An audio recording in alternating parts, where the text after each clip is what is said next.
Hello everyone and welcome. In this video I'm going to walk you through how to see your Roblox password on mobile.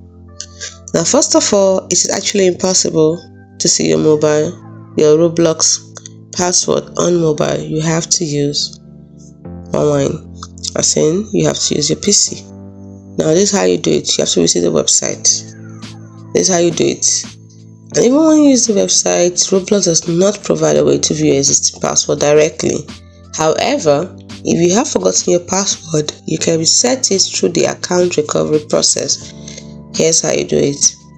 First of all, go to the Roblox login page. Then you click on Forget Password or Username. Enter your email address that's associated with your account. And lastly, follow the instructions in the email to reset your password. It's as simple as that. If you're unable to recover your account through this email method, you may need to contact Roblox support for further assistance. I hope you found this video helpful. If you did, like and subscribe to the channel for more. Thanks so much for watching. See you in the next video.